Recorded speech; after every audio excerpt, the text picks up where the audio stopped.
Good afternoon. Welcome to the April 17, 2025 meeting of the Sacramento Area Flood Control Agency Board. Would the clerk please call the roll? Thank you. Director Desmond, Director Hume. Here. Chairman Kennedy. Here. Director Rodriguez. Here. Director Cerna. Here. Director Jennings. Here. Director Kaplan. Here. Director Pluckybaum. Here. Vice Chairman Holloway. Here. Director Crush. Here. Director Lee Reeder. Here. Director Baines. Director Stevens. We do have an 11-member quorum.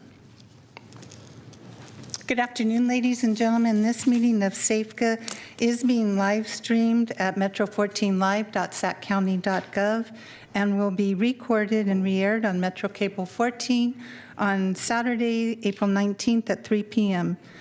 Members of the audience who wish to address the board should fill out a speaker form if they have not already done so and bring it up to me. When addressing the board, please limit your comments to 3 minutes and identify yourself for the record. Thank you. Thank you, Madam Clerk. And I'll add to the announcements that we are doing a focus group today for all of those in the audience. If you think that Director Jennings and Director Hume's uniform should be the official SAFCA uniform of the day, please leave your comments in the back of the room. Would you please join me in the Pledge of Allegiance? I pledge allegiance to the flag of the United States of America and to the republic for which it stands, one nation, under God, indivisible, with liberty and justice for all. First item. Our first items are public comments for items not on the agenda. Thank you, and I do have a number of speakers. First is Bill Brattain. Yes, good afternoon, Chairman Kennedy and members of the board. Microphones are on. That's okay because I haven't started the clock, so you're good. Okay. Should I? It should be on. Testing. There you go. Okay. Anyway, my name is Bill Bratton. I'm a resident near what's known as the Contract 3B for the American River Common Features Project. I'm a California registered civil engineer. I worked for 25 years with the Central Valley Regional Water Quality Control Board as a water resource control engineer, and I'm now retired. I'm here today mainly to talk about the lack of alternatives in the NEPA CEQA document for the project. Since the project started, when we started commenting almost a year and a half ago, we've been asking for other alternatives than the riprap alternative that Army Corps and DWR have presented.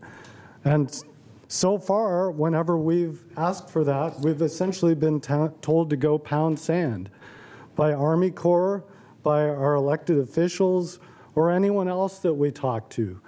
And that's interesting because CEQA and NEPA require multiple alternatives. I recently submitted 2 letters to the Army Corps of Engineers, and I copied them to SAFCA. And in those letters, after doing quite a bit of research, I found that bioengineering was included as an option in the alternatives section of the General Reevaluation Report in 2015. I also found that Army Corps told the public that bioengineering would be analyzed for the Contract 3B reaches in 17 response to comments letters to local residents who had submitted comments on the project. I also found that other alternatives than the proposed riprap bank protection were anticipated to be analyzed for Contract 3B following further studies, according to the 2015 Erosion Protection Report. Bioengineering methods were also included in the Erosion Protection Report, and there are bioengineering methods that are feasible in the Contract 3B section, reaches. CEQA and NEPA require a reasonable range of alternatives to be considered, and US EPA during the scoping process told Army Corps that they needed to include a full range of bank protection alternatives in their environmental document, including biotechnical alternatives. However, in 2023, when the environmental document came out, No other alternatives were included except the destructive riprap alternative that involves removing over 700 trees, including large heritage oaks. And at this point, I've requested that Army Corps remove the project from the environmental document for 3B so that the other projects can move forward uncontested, so that the Central Valley Flood Protection Board... Bill, can you wrap up? I'm wrapping up. Okay, thank you. So that the Central Valley Flood Protection Board can move forward with those other projects uncontested. Basically, I just don't want this board to have their legacy be the destruction of the American River Parkway unnecessarily. Thank you, Bill. Thank you. Nancy Nistern. Nancy?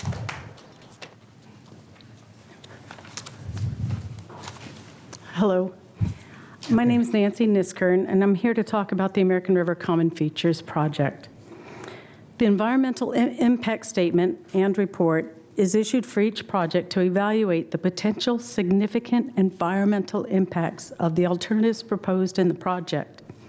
My first version that I reviewed was done in December 2015. The public is given little time to review this technical document. We were given 45 days for a 1,740-page report. And the public is provided no format in which questions can be answered directly. This seems like a disingenuous outreach, and consider the report was issued at the beginning of Christmas holidays on the 23rd of December. Although we have asked for meetings with the Corps and with SAFCA, we have been refused. For the public, this is a huge undertaking of time and effort to speak of our environmental concerns, and we come up against a wall. To be fair, the Corps started this review over 20 years ago. Yet today, the Corps plan is based on outdated material. For example, requiring vegetation-free levees. However, as early as 1928, empirical evidence noted that during the 1927 Mississippi floods, damage to the levees was non-existent, where heavy stands of trees grew between the riverbank and the levee. The information was out there. We want the Corps and concerned agencies to do more than ask for environmental review, but take a proactive role for the biodiversity involving more environmentally sound solutions. The disappointment for not being heard will not disappear, and we want partnership with the Corps and a win-win solution for the environment, flood protection, and all parties involved.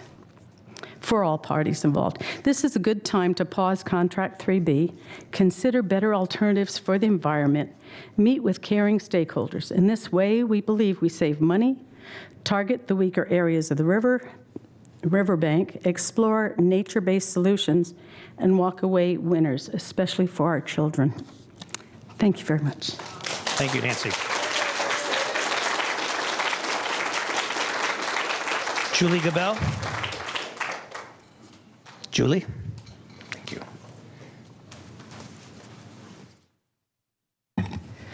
Good afternoon. My name is well, maybe I should have left it there. You're good. My name is Julie Gable, and I'm a Sacramento resident, homeowner, and I work, and I'm invested in our region alongside family and friends that all value the Lower American River and Parkway. My comments are for the American River Common Features Project, Contract 3B, a proposed erosion control project under the larger ARCF plan. This contract is proposed in one of the most sensitive and critical sections of the Lower American Parkway. It's in the heart of the Parkway. The U.S. Army Corps of Engineers' current approach and design for erosion work would devastate and break the Parkway. This is the jewel of Sacramento that we all talk about, and USACE is planning to remove over 700 trees, including mature oaks and heritage trees, which will never be replaced, and vegetation in large sections that start at the Howe Avenue Bridge, running approximately 1 mile up past Watt Avenue, and It reaches on the south side, the Mayhew Drain, and with the staging areas, which also are not immune from a loss of trees and vegetation, runs past Rio Americano High School. This will leave a lush landscape today left barren with rocked shores scorching in the sun, causing destruction and disruption, breaking the economic engine that drives over $364 million a year into this region and economy. And it is one that it does as a natural and scenic parkway, not a barren, rip-rapped, rocked channel-to-channel water. So, and then in exchange for the billions of tax dollars, I think it's really important that the board and anyone looking at this project understand what we're getting, particularly for Contract 3B. If you dig deep enough in the USACE documents, there's a performance assurance study that was done. And in that study, today, on the south and the north, and I apologize, I don't have both, but one is a 48% and one is a 45% performance assurance without any work today in a 200-year flood event. With this project as proposed, it only raises to 58 and 60%. And if you find and look and study this issue, you'll find a simple sentence that it's left to the local government and state to do more if we're trying to achieve 200-year flood protection. So we are not getting 200-year flood protection, and everybody's talking about the 160,000 cubic feet per second, and that's the equivalent of the 200-year flood protection. Destroying the parkway and the river to solve one problem and create hundreds of others is not a good plan. We deserve better, and we're asking you to step in and ensure we change the requirements so that we protect the parkway, trees, habitat, and trails while also achieving erosion protection. And by changing these requirements and plan, you're making an investment in us today and in the future. We need you to do so before it's too late. And I'm not I'm not against flood or erosion protection. I live in this area, and I know it's important. Can you wrap up, Julie? Thank you. Thank you. But I know we can do much better. Please do not accept this plan. Please don't be the local government that's ignoring the wisdom and the experts that are in this audience and that have been talking to you, telling you this is a terrible plan as is. Please do the work to protect the Lower American River and Parkway for generations to come. Thank you.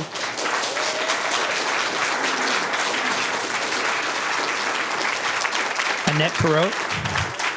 Annette.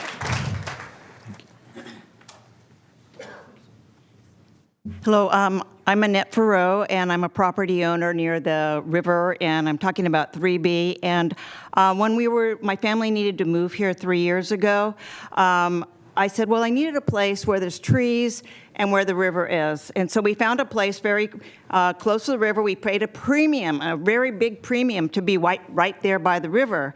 And so I was happy I would walk there. It was psychologically important for me to have that area to go to. And then one day I walked out and saw near the Guy West Bridge a huge clear cut with logs, and I just collapsed. And I was just destroyed by seeing that damage. And so now I'm asking you to please rethink this. It will affect property values, it will affect wildlife, it will affect the psychological health of your residents. We have a society that's in turmoil today, and we need places to go where we can recreate and gain a lot of peace and calm. And it's free, it's for everybody. And so I ask you to reconsider this project. It can be done a better way. My house is in the flood zone, but I think there is definitely a way to protect it without destroying it. Thank you. Thank you, Annette. Tom Nelson. Tom Nelson, thank you. Good afternoon. My understanding is that elected officials are the communications conduit between their constituents and government agencies. A function of elected officials is to communicate the interests and concerns of their community to those government agencies, and also to communicate the developing plans and intended actions of government agencies to the communities who elected those officials. With this type of project, there is flexibility of the planning and choices that will need to be made along the way. We, the people of the community who live and love this wonderful natural resource and environment of the American River Parkway, are now communicating to you that we have not received sufficient involvement in those developing plans and what our American River Parkway is going to look like. Hyperbolic statements create divisiveness and distrust in relations that prevent parties from coming together and partnering to create the best solution. A responsibility of elected officials is to provide that conduit of communication that prevents that divisiveness. Those concerns about the natural beauty and environmental impact to recreation and wildlife are not those who are concerned with it are not saying we don't want flood protection, and we are not saying don't cut down a single tree. We understand that the design may not be to cut down every tree. However, from what we have seen downriver leaves the community with a tangible vision of where every tree was cut down by the Army Corps of Engineers, and recreation and wildlife areas were devastated. That creates a fear that nature and wildlife will be similarly devastated with this project. There is a middle ground that will occur between those two extremes. We are asking that you, as our communications conduit, supply your community of your constituents with involvement in those developing plans so that we can have trust in the process by knowing that what our American River natural environment will look like in the future. Thank you. Thank you. Ken Press. Ken Press. Before you start my time, I'd just like to acknowledge all the maybe 40, 50 people Excuse who me, showed up are you here. Ken Press? Sorry? Are you Ken Press? Oh, Ken Press. I have don't Ken think Press's card next. Sorry, I don't think he ended up showing up. Okay. We actually took the cards in the order that you gave us to the, so. Thank you. Yeah, Ken Press, did you show up? No Ken Press. Sorry Okay, about that. Candace. I am Candace. Okay, there we go. Thank you. Like I said, I just wanted to acknowledge the 40, 50 people who showed up from the community to also voice their concerns today. So I am Candace Hines. I'm concerned about the American River Parkway. So I'm not sure how we got here, but it seems that our country's systems of checks and balances have been failing us on several levels lately. The situation with the Army Corps' erosion projects in Sacramento are no exception. There's this tendency in our society to blindly trust the experts and to not question authority. Why is that? We are much smarter than that. I'm here to remind you that the Corps is not infallible. They've made some monumentally impactful mistakes. You can take the tragedies of Katrina as just one of many examples. The Corps admittedly made mistakes at downstream sites on the American River. After construction, you could find giant fissures in the ground, erosion caused by the construction that needed to be repaired. This is just one example. The Corps has claimed to compensate for these mistakes in Contract 3B, sure, but what new mistakes will arise? How consequential will those be? And why is the Corps still making mistakes on these type of projects? Do they not know what they're doing as much as we assumed? So why aren't we questioning them more? Their current designs are not the only way to achieve erosion control, just the laziest. We know the Corps can do better. Don't let them fool you. As an environmental scientist, I'm also concerned about the proposed revegetation plan. I think the Corps likes to ease decision makers and the public's minds by reassuring that it'll all grow back. This is a blatant deception. Here's what you won't hear them bragging about. As evidenced in completed similar Corps projects, the ground will be compacted from heavy machinery, and the fertile soil will be replaced with dirt. Buried riprap will further impede any new growth. If any new vegetation could successfully grow in such poor conditions, it would not be equivalent to what was removed. The Corps will say, look, it's green. But their plan includes drastically less vegetation species and will never match the existing diverse habitat that a plethora of important wildlife species currently depend on.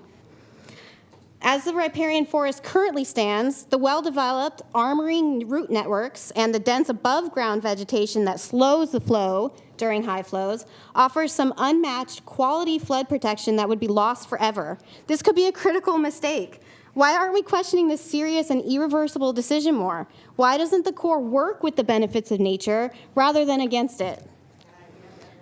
I understand that your top concern is citizen safety, and I'm here to tell you that we want that too. But you must consider that this project, as proposed, could make us less safe from flooding, as the banks near our homes lie barren of the vegetative protection that we need. Let me repeat that. This project could make us less safe. Please encourage the Corps to pause the project and develop less destructive, nature-based approaches that we know they have at their disposal and are feasible in Contract 3B. The community demands it. Give us protection without devastation. Thank you.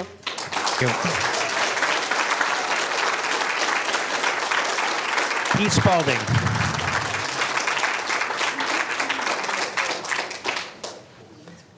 Good afternoon, Chair Kennedy, board members.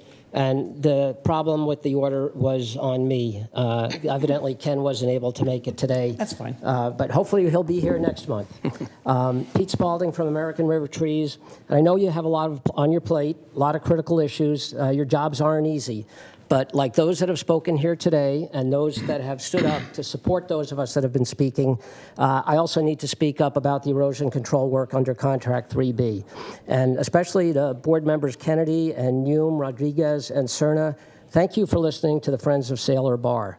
I know that by taking the extra time to plan, you're going to have a much better park at Sailor Bar than you would have with just by opening the roads.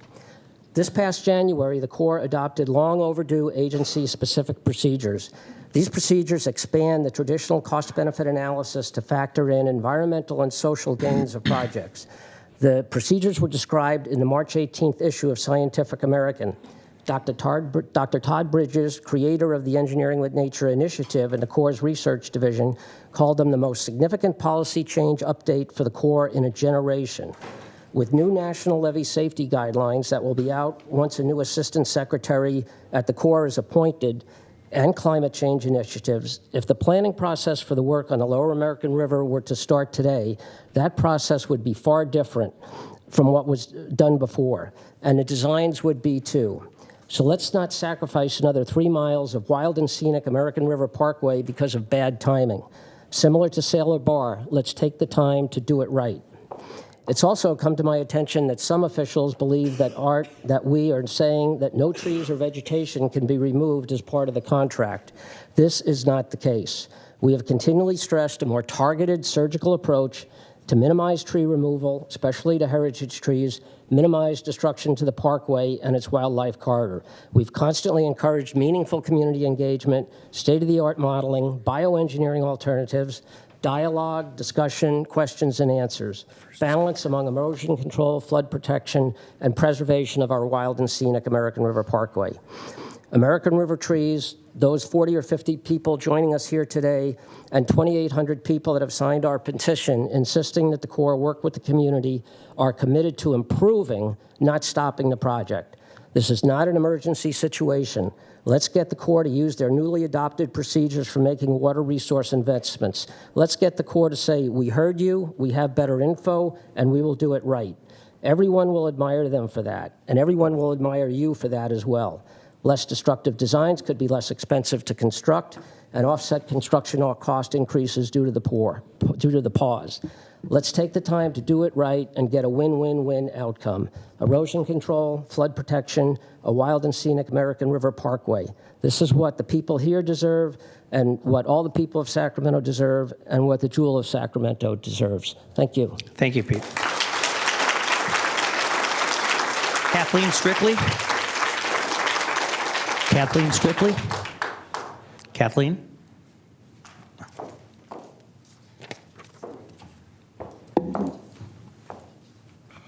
Good afternoon. Afternoon.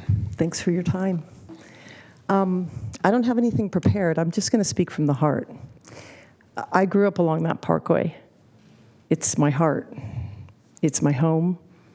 It's the place I go to when I need to be somewhere quiet.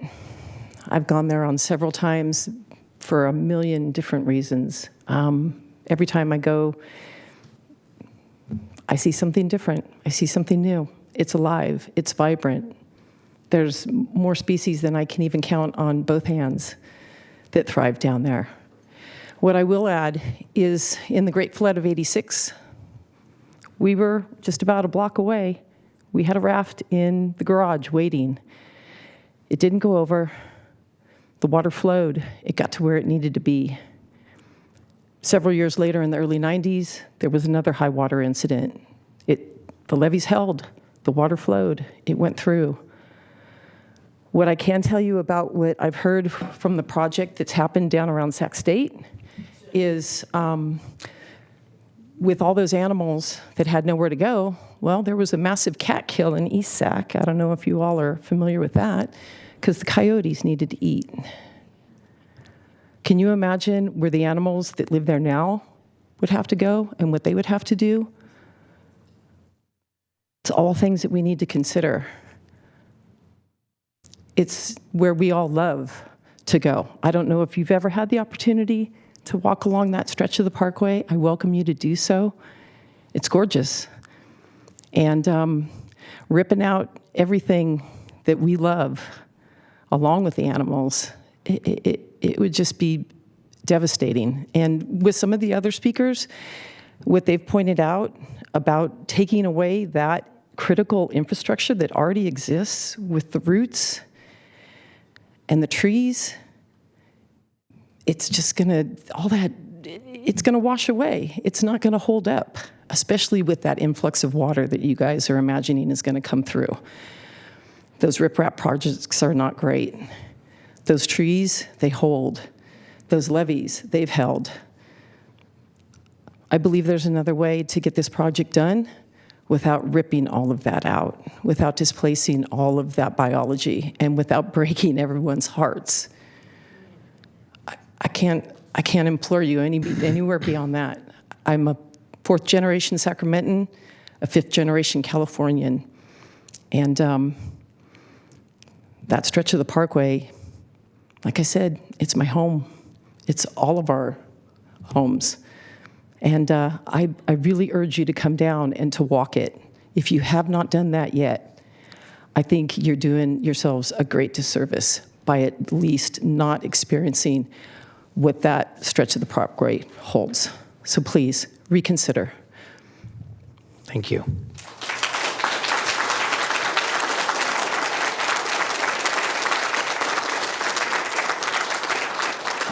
So to all of the speakers who came today and to all of those of you who came to show your support for your position, we appreciate you coming. We sincerely do. We know it's a trek and taking time out of your schedule, and we respect that. Do not take the fact that we're not commenting, we're not asking questions as any kind of an insult or any disregarding of your position. It's just that according to the law, if it's not on the agenda, we cannot have discourse during the meeting, but I want you to know we listen and we do respect you and appreciate you coming today. So thank you very much.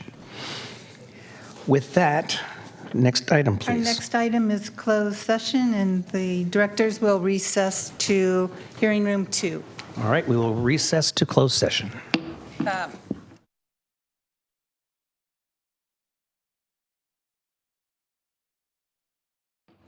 Call this meeting of the Safeco Board of Directors back to order. Would the clerk please call the roll? Thank you. Director Desmond, Director Hume. Here. Chairman Kennedy. Here. Director Rodriguez. Here. Director Cerna. Here. Director Jennings. Here. Director Kaplan. Here. Director Pluckybaum. Here. Vice Chairman Holloway. Present. Director Crush. Here. Director Lee Reeder. Here. Director Baines. Director Stevens. Here. We have an 11-member quorum.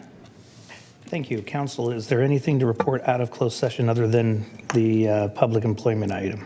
Yes, I would like to report out that Directors Kaplan and Pluckybaum were recused and not present for any discussions related to the APNs 226-0010-002 or 226-0010-003. So noted. Thank you very much. Next item, please. The next item is separate matters, resolution number 2025-049, appointing Jason D. Campbell, Executive Director of the Sacramento Area Flood Control Agency. Thank you very much. I'll take this one. We have met in closed session on 3 occasions on this item, 4 actually. In the last 2, we had an opportunity as a board to meet with Mr. Campbell, who has been the Deputy, thank you, Deputy Director for the last 9+ years. And the board had an opportunity to question Mr. Campbell on, his vision of where he sees this organization going and why he feels that he is qualified and the best person for the job. And I am happy to say that the board unanimously has shown support for Mr. Campbell to take this organization forward. But before we do so, we have to enter into a contract, and I need to read this statement into the record. The recommended employment contract for Executive Director to be considered by the board will be a 3-year contract, year term, beginning on July 7th, 2025, for a salary of $247,000. In addition, the Executive Director shall receive the following fringe benefits: health and retirement benefits as provided to other management employees pursuant to Safeco's Employment Handbook, $500 per month to cover normal and necessary expenses related to employment, employer-sponsored participation in professional associations, $550 a month automobile allowance, and 10.15 hours of vacation accrual pay per period. At this point, are there any questions from the board on this before I move forward? Hearing and seeing none. So the board resolution will approve the selection of Jason D. Campbell as Executive Director. 2, it will approve the material terms of employment contract as summarized previously. And 3, delegate authority to the board chair to execute the employment contract. Do we have any public comment on this item? I've not received any. All right. With that, council, we good? Is there any? Motion? Yep. I'd love to move it. Second. Okay, we have a motion and a second. All those in favor? Aye. Opposed? Abstain? Congratulations, Mr. Campbell.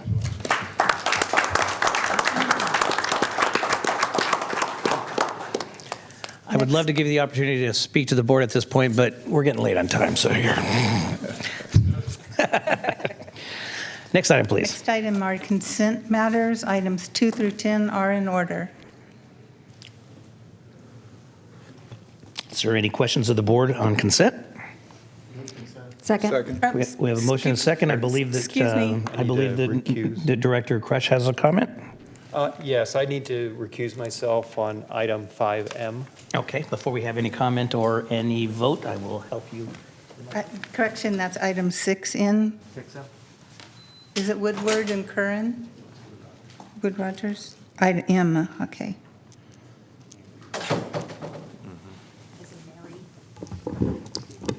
Okay, we have a motion and a second. Is there any public comment? I've not received any.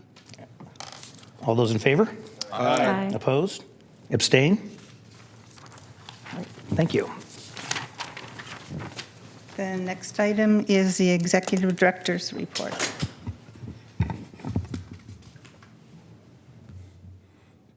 Did you lose them? I did. You thought it would take longer. Exactly. You thought the public was coming back in. All right, good afternoon. Just a couple of quick items there. Just FYI, this picture is the workers up at Folsom on the raise there. So, but I just had a couple items I wanted to touch on. Back in 2007, as you're aware, SB 5 and other bills tied local flood planning and land use management to flood protection, and with the requirement of a 200-year level of protection for urban areas by 2025. And I might just clarify based on other things. The state defined 200 years much different than how the Corps characterizes a 200 years. So you're going to see that confusion in a lot of the comments that we hear. So all the required improvements for meeting the 200-year, state-defined 200-year, have been completed except for 3 contracts. All 3 of those are scheduled to be done this year. The city and county, a little nervous in case something holds them up. So they went to Senator Ashby and asked her to sponsor SB 639, which would extend the deadline till 2030, and the city and the county would take on the state liability in those 5 years. So I just wanted to talk real quickly, give you a status on what those 3 contracts are that are needing to be complete this year, and I'll go in a little more detail, but the first one is the core contract along Reach A, the slurry wall portion.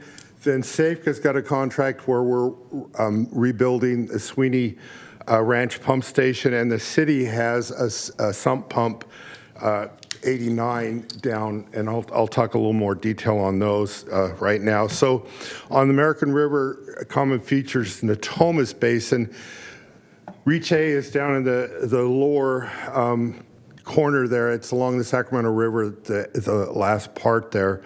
And we just had a meeting with executives on the utility company and the Corps. Everything's in place for all the utilities to be out of the way. The cultural resources issues that popped up last year have been resolved, worked out how to move forward. So right now the contractor's on schedule for finishing the slurry wall work. And I just show you this map. This is actually a Reach A. The teal part is the slurry wall that's on there. The upper part from a little above where I-80 crosses to the upper left there, that's all been completed. So it's just the part from about where that red line is, just to the other side of I-80, over to where the teal ends. That's the part that needs to be completed this year. The other thing, too, is the upper part that's been completed is a deeper slurry wall, which takes longer. The slurry wall depth gets increasingly less as we move around the corner there. So I don't know if this, oh, it does show. So, yeah, this is the part in here that needs to be finished right in here. So. Hey, Rick, if you hold for a second. Director Cerna. Thank you, Chair. Thank you, Chair. Quick question. Rick, I'm very familiar with this part of the community and the river, and certainly as an avid boater in the summer, seeing it from the water side, this is a stretch that is very, very popular during, especially sweltering summer days. Sand Cove is a very popular destination, as we're all aware. How will that, if at all, interrupt the ability for the public to continue to enjoy Sand Cove this season? Yeah. So the slurry wall is actually going into, they're putting an adjacent berm, a levee along there. And so the road the slurry wall is not going through the existing Garden Highway, it's going adjacent to it. So there might be some lane closures or things like that, but it shouldn't be a major impact on the Garden Highway itself. So we don't expect that there would even be like a single day where access is completely cut off to Sand Cove? I don't know if I could say that. Because there's a dedicated, I believe there's a dedicated parking lot. There is. Yes, Sand Cove has a dedicated parking lot. Part of the area will be down to one lane eastbound, so there may be a different way to get there, but the park will be open. Okay, so are there going to be flag people to let two opposing travel movements go by each other? I think it's only one way going eastward. I don't think the Corps has set so up. If someone wants to get from, if someone wants to get from, I'm picking a neighborhood, Curtis Park, they want to go to Sand Cove, they're going to have to go all the way to Arena to get off the. They would have to come or 80 and then take a very circuitous route to go north before they go east? San Juan and south. Okay. Because at where the levee narrows up again, we're down to having to tear out most of the northbound, westbound lane to rebuild the cross section. If I'm not mistaken, is this Mr. Pluckybaum's council district, or is it? It's Koreans. Okay. So I would like to suggest, and we can certainly reach out to Councilmember Talamantes' office, but knowing how popular it is, and you know, people without swimming pools in their backyards go there to enjoy it. I think it's worth probably having a concerted outreach effort coordinated with the city of Sacramento, especially to, you know, give some advance notice and some idea of detour routes.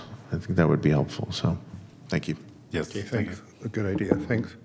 I'm sorry, just to follow up on Director Cerna. So detour, it's going to be clearly marked, I understand, I take it? Mm-hmm. Yes, the detour plan has gone through Sacramento County Transportation and City Transportation, so there will be detour routes that are identified. Okay, thank you. And I just want to follow up. So I get city, but has Councilmember Talamontes been apprised of this? Because I can tell you I should also be apprised where my district is just north of that, and I can tell you my community knows nothing, and I'm going to hear about all of this. We're not keyed in directly with the Corps' outreach and public outreach program, but we can definitely ask them to advise us of what they've been doing. Yeah, because there's been no outreach that in anywhere, because I'm Arena Boulevard. To the extent that they might want to pause or slow down, because this might not work with traffic, because I can tell you a fair amount of people in North Natomas use Garden Highway to come all the way down. So I think you're hearing that the board is very interested in finding out what the communication plan is going to be, and whether or not it's the Corps or it's Safeca, it doesn't really matter because our constituents don't care. We could actually end up with something like what we saw today. Right. So. All right. Okay. Thank you. Thanks. So the other two projects that need to be completed for the 200-year certification this year are down on South Sacramento Streams Group, Sweeney Ranch Pump Station, and the city sump. And just looking, this is an aerial there, if I can control it. This is I-5 here. This is, this over here is Delta Shores. And then, not pointing very well. You can see the levee along here, and then it comes up here and across.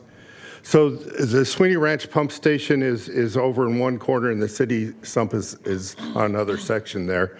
So this is the county's, it's actually County Sacramento's pump station. It doesn't meet the current certification standards, so Safeca, you just approved us moving forward with award of the contract earlier at today's meeting, so that'll allow our contractor to rebuild this station up to current standards.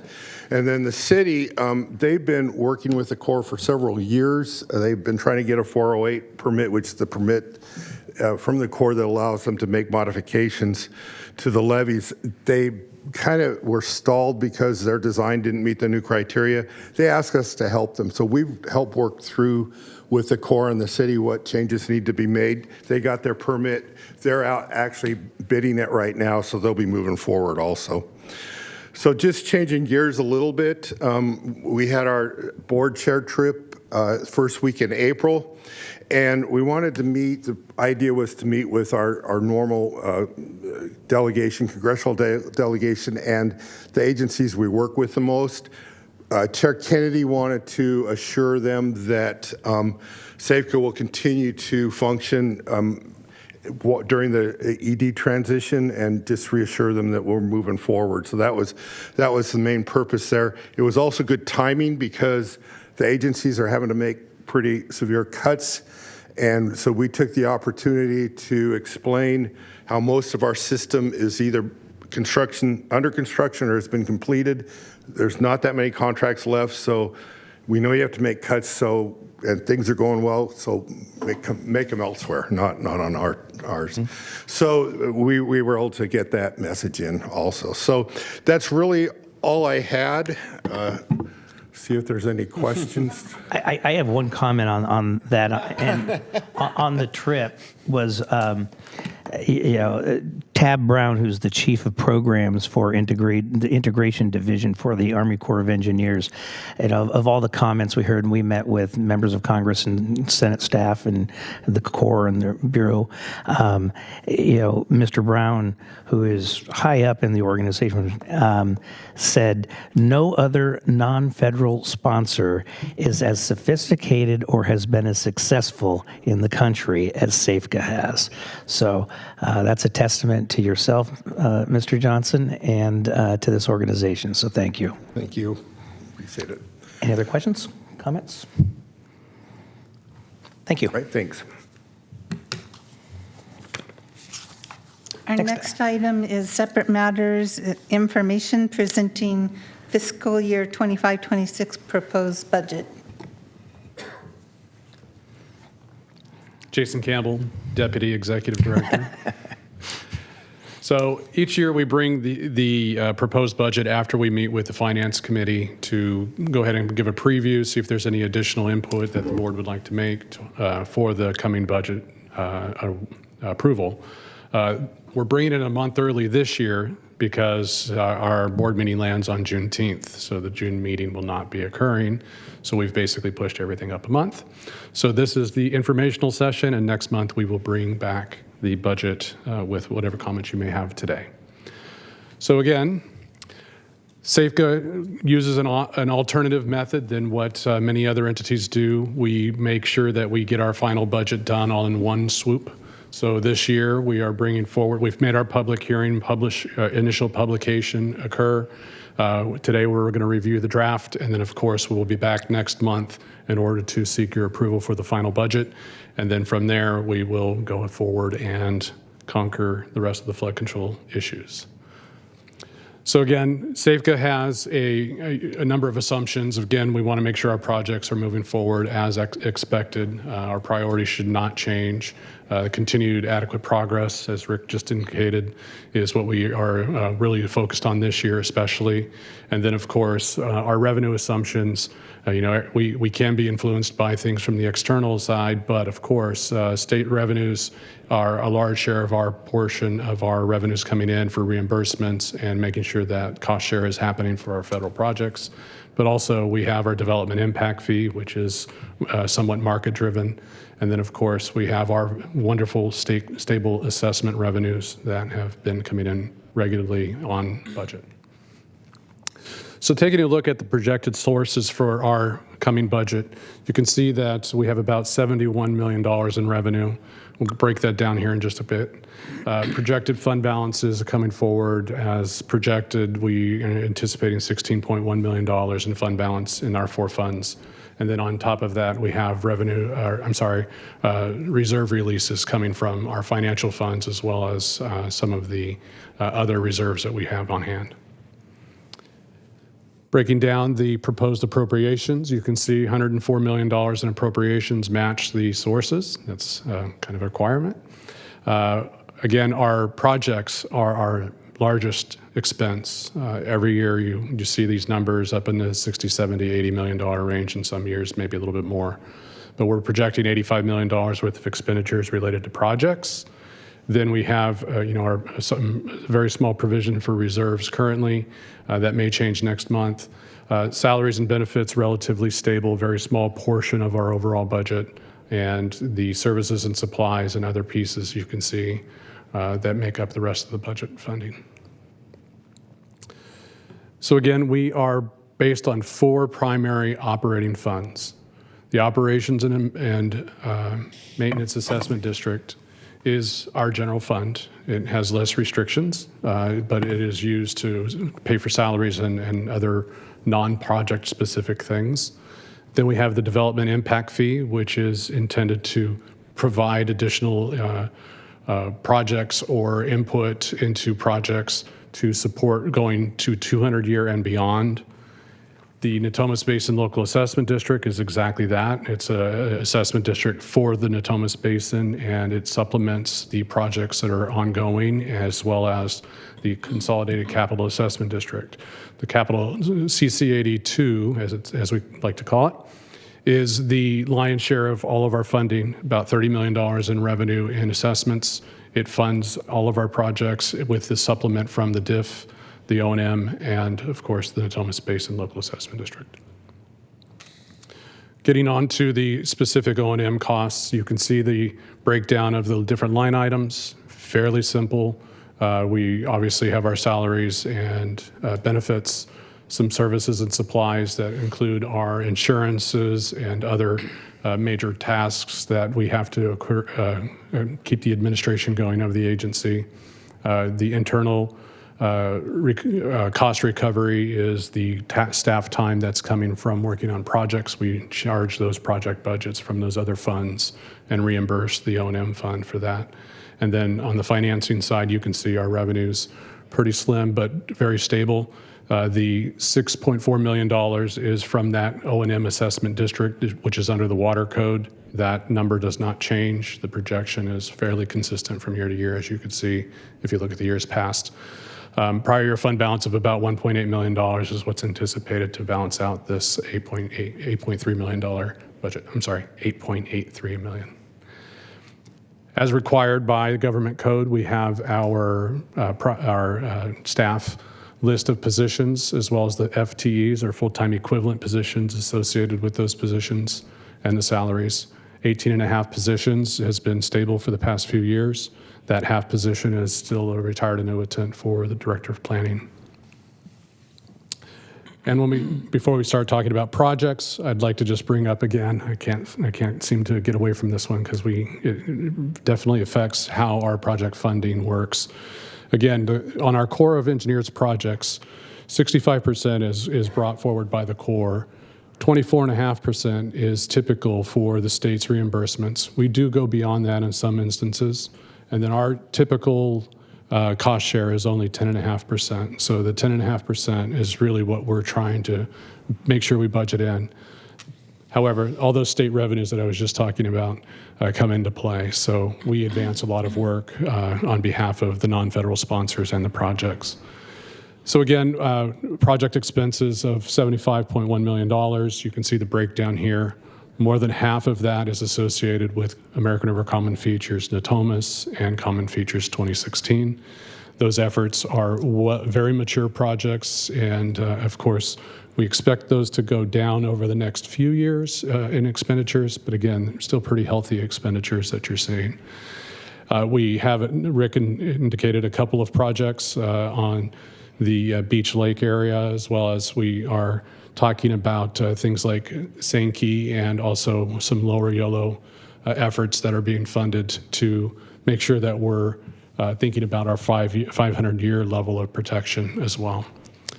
Getting into some of the other projects, we'll go ahead and show those in just a few minutes. Unless you have any questions, I'll pause for a second there.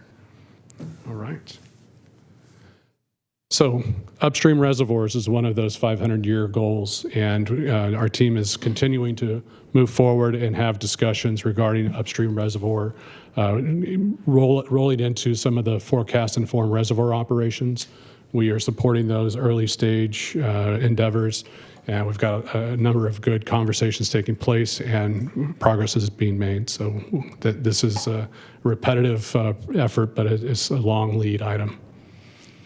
Getting into Folsom, you can see 3 major projects there. Our costs are not necessarily huge, but the project is definitely moving forward with the Corps of Engineers. We're looking at the JFP closeout. There's a number of items that still occur. We also have a little bit of maintenance effort that we have to provide funding for. The temperature control shutters are still lingering along. A few things at the federal level might slow that discussion down a little bit, but we should know more by the end of 26. And then Folsom Dam Raise project is kicking off. The proof of concept, as Rick has indicated a number of times in our board meetings, the proof of concept is moving forward on the main dam, wing dams. So there's a number of things that should be breaking loose here pretty quick. And we support that with also the Sheriff's Office security contract and a few other things. And this money that's presented here is continuing some of that effort. American River Common Features 2016, as I said, a number of different areas. The biggest one that you can visually see and maybe appreciate is the Sacramento Weir. I realize that's on the other side of the river, but big benefit to our community here on Sacramento. And then the Natomas Basin, again, $21.8 million, big spends there, and a number of headings that John and team are working on, real estate efforts you guys are very much aware of. Hopefully that is waning off, and we will see a little bit more activity in the construction field in the next few weeks. And then, of course, our YOLO comprehensive study effort to keep the core rolling on a very large study. It's now considered a mega study. But the idea is that we are supporting our state partners as well as others in the region to seek further improvements and widening to the YOLO bypass.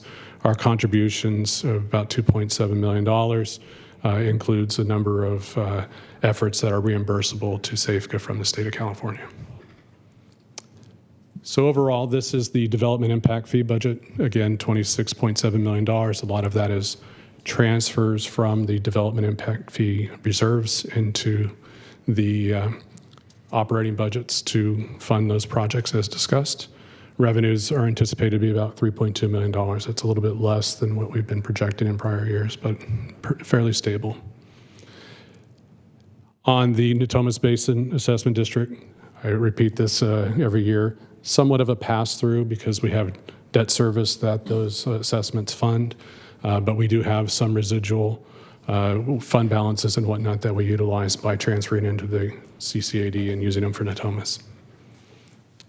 And then overall, the $62.9 million that you see here is the lion's share of the funding that comes through for all of our projects.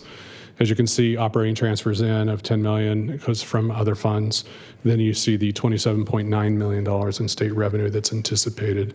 And that is somewhat, there's a formula that we like to use because those revenues don't normally come in as quickly as we would like them to. However, the state has made some payments, advance payments on Natomas, and is anticipating that there might be some others coming forward. So the appropriation is anticipating those additional revenues. So overall, these are our projects broken down in the payments that you can see, $75 million for the projects broken down by each fund, each project. I don't know if there's going to be any questions, but this would be the time to ask them. Guy just gets to be executive director, and now he's doing my job. Any questions? Okay. We have any public comment? I have not received any. Okay, Mr. Campbell, I will say, as I've said for the last several years, when I started here, this budget was a complete mystery. I think when directors Holloway and Cerna started, it was on an abacus.